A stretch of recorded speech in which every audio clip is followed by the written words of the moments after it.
কোনো লেয়ারকে ট্রান্সফর্মিং অর্থাৎ তার যে আকৃতি রয়েছে এটিকে ছোট বড় বা এটার রোটেশন চেঞ্জ করা, স্কিউ চেঞ্জ করা ইত্যাদি করার জন্য আমাদের যে কমান্ডটি আমরা অ্যাপ্লাই করব তা হচ্ছে আমরা এডিট মেনুতে চলে যাব।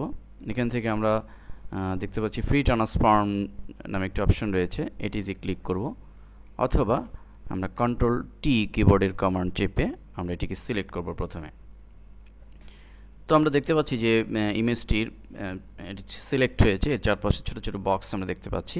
এমতো অবস্থা আমরা যদি এটিকে বড় করতে চাই তাহলে আমাদের এভাবে বক্সের ভিতরে মাউস পয়েন্টার চেপে যদি আমরা ড্র্যাগ করি তাহলে আমরা দেখতে পাচ্ছি যে এটি বড় হচ্ছে একদিক থেকে। ঠিক একইভাবে যদি আমরা এটিকে ড্র্যাগ করি তাহলে একদিক থেকে বড় হচ্ছে। কিন্তু আমরা যদি সব দিক থেকে এটিকে চেঞ্জ করতে চাই তাহলে আমাদের যা করতে হবে তা হচ্ছে শিফট এবং অল্টার চেপে আমরা যদি এটিকে ড্র্যাগ করি তাহলে আমরা দেখতে পাচ্ছি যে সব দিক থেকে এটি বড় হয়েছে, এবং একইভাবে যদি ভেতরের দিকে এটিকে ড্র্যাগ করি তাহলে আমরা দেখতে পাচ্ছি সব দিক থেকে ছোট হচ্ছে সমান পরিমাপে। ঠিক সিলেক্ট অবস্থা আমরা যদি এটিকে রোটেটকে চেঞ্জ করতে চাই তাহলে আমাদের এই মাউস পয়েন্টারকে আমাদের এভাবে উপরে ধরে রাখলে একটা রোটেট সিম্বল এসছে। এটিকে অবস্থা যদি আমরা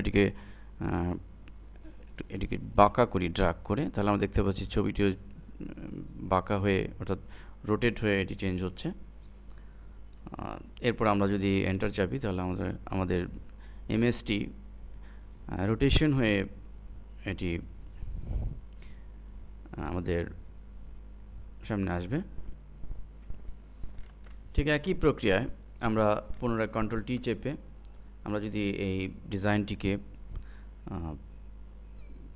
এটির স্কিউ চেঞ্জ করতে চাই তাহলে আমাদের শুধুমাত্র কন্ট্রোল চেপে আমরা দেখতে পাবো যে আমাদের মাউস পয়েন্টার একটি অ্যারো চিহ্ন রূপ নিয়েছে। এই অবস্থায় যদি আমরা এটিকে বড় করে এটি ভাঙতে চাই, দেখুন একদিক থেকে এটি বড় হচ্ছে, এবং একইভাবে আমরা যদি এটিকে আরও বড় করি তাহলে একদিক থেকে এটি স্টাইলটি চেঞ্জ হচ্ছে, এবং আমরা ইচ্ছে করলে এটি এদিক থেকে ছোট করে দিতে পারি। এবং আমরা যদি এটিকে চেপে ধরে ভেতরের দিকে ড্র্যাগ করি তাহলে দেখুন একটা ওয়ালের মতো, একটা দেয়ালে যে পিকচার থাকে সে ধরনের একটা এফেক্ট আমরা এখানে পেতে পারি। এন্টার চাপলে আমাদের ছবিটি অ্যাপ্লাই হবে। তো এভাবে আমরা আমাদের ট্রান্সফর্মিং এবং রোটেট টুলের সাহায্যে আমরা আমাদের ইমেজ বা আমাদের যে কোনো লেয়ারকে আমরা চেঞ্জ করে নিতে পারি। আরেকটি ব্যাপার হচ্ছে যে আমরা যদি সিলেক্ট করি কন্ট্রোল টি চেপে কিবোর্ডের সাহায্যে, এটি গেল একটি প্রক্রিয়া। আরেকটি প্রক্রিয়া হচ্ছে আমাদের এডিট মেনুর সাহায্যে আমরা এটিকে কাজ করতে পারি। এডিট মেনুর ট্রান্সফর্ম যে অপশনটি রয়েছে, এই ট্রান্সফর্মে আমরা এখানে স্কেল, রোটেট, স্কিউ, ডিস্টোর্ট, পার্সপেক্টিভ এগুলো দেখতে পাবো। আমরা এখানে রোটেট অপশনে ক্লিক করলে আমরা দেখতে পাচ্ছি যে রোটেট সিম্বল এসে অবস্থা আমরা এটিকে ঘোরাতে পারি। ঠিক একইভাবে ট্রান্সফর্মের অন্যান্য যে অপশন রয়েছে সেটি ব্যবহার করে আমরা আমাদের লেয়ারের যে ট্রান্সফর্মিং এটিকে চেঞ্জ করে দিতে পারি। আমরা যদি রোটেট 180 ডিগ্রি দিই তাহলে আমাদের পুরো ইমেজটি উল্টে যাবে।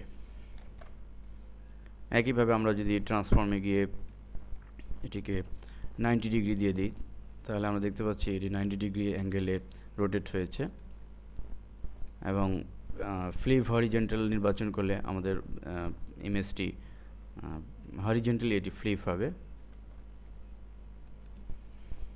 এবং ফ্লিপ ভার্টিক্যাল দিলে আমাদের এটি ভার্টিক্যালি ইমেজটি ফ্লিপ হবে।